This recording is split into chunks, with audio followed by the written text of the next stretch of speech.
This is a very trying moment for both me and my family.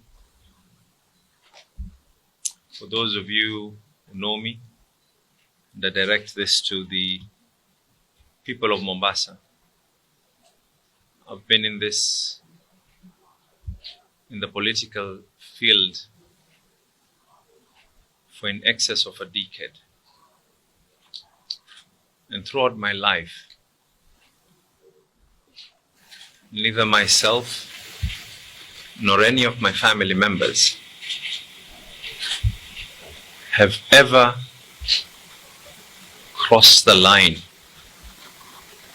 of meting any form of violence on anyone.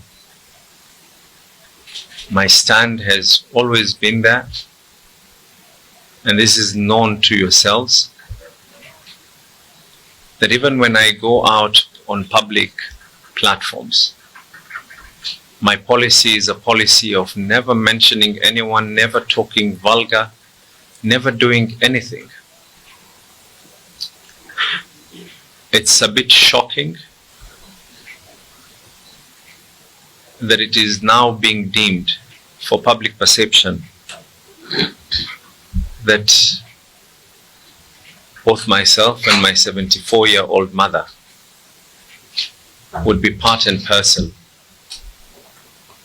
of a heinous act of this magnitude. Like I said, we have never. And for those of you who know me, for those of you who know my family, for those of you who know the kind of politics that I've always preached, we have never, nor will we ever stoop that low. Power is transient.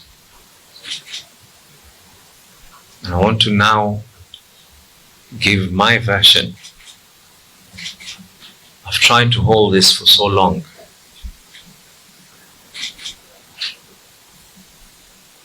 Probably about a couple of weeks before the unfortunate incident that is said to have been done on this young man.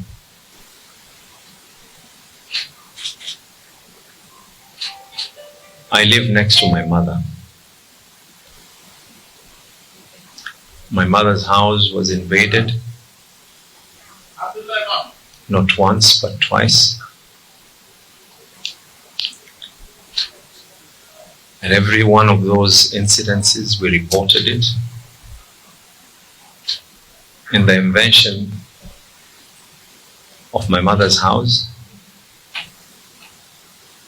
nothing else was taken except a laptop and a mobile phone. CCTV footage were provided to the authorities. My family car was approached by armed people. A report that was made. When this unfortunate incident happened, and when there was a video that had started circulating that talked of words that I cannot even be able to state on my mother, on the mother of my children, the first thing that I did was speak to my family. And we, in unity, agreed we will do whatever we have always been doing. Leave this to the Almighty. It is unfortunate that a sad scenario like this is now being used for political.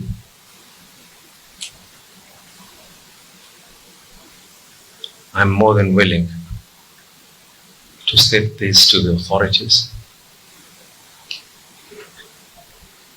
This young man has sent me personally messages in excess of 800 messages from different numbers. I have never responded to any one of those messages.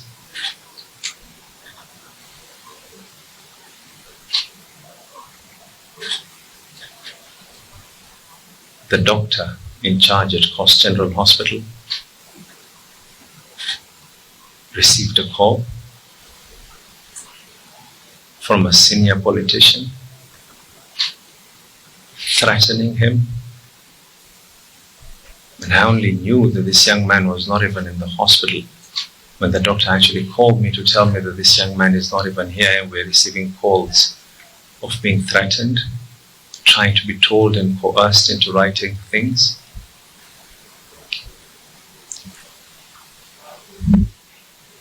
Others are stating that I wish not to be able to go to the DCI. If there's anyone who wants to clear the name in this matter, it is none other than myself.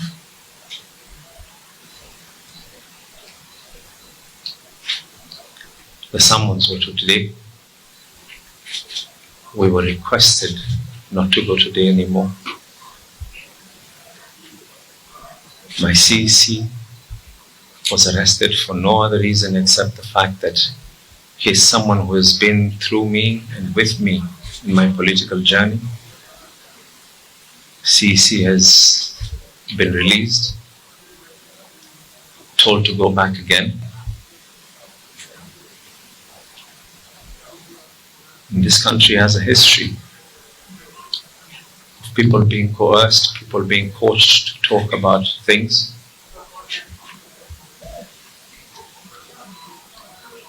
The president himself had witnesses being coached when he was at The Hague. I want to reiterate again. As much as I feel sorry for whatever happened to this young man, the spirit of my family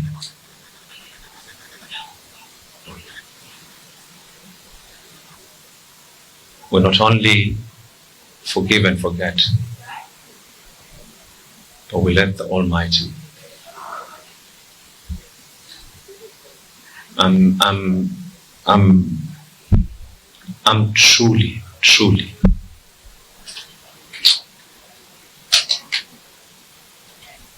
I hurt not for any other reason, but my mother being dragged, being abused, and then now being accused together with her son just because she gave birth to me.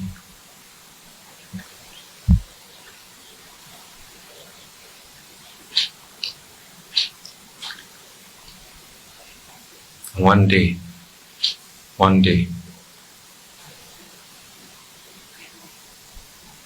we will all be looking at each other. And I really pray and hope that the police will get to the end of this, that we'll get to the bottom of this whole thing.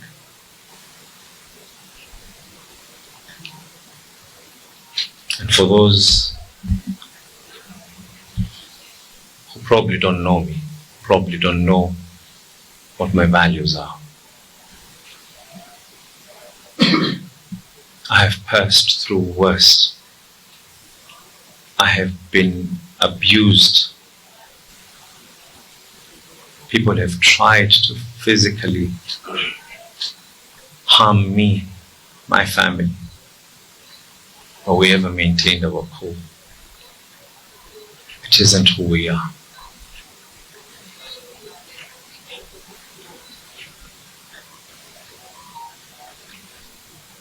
I have every intention of clearing our name. I have every intention of ensuring that those who are behind this form of malignment will equally be brought to book.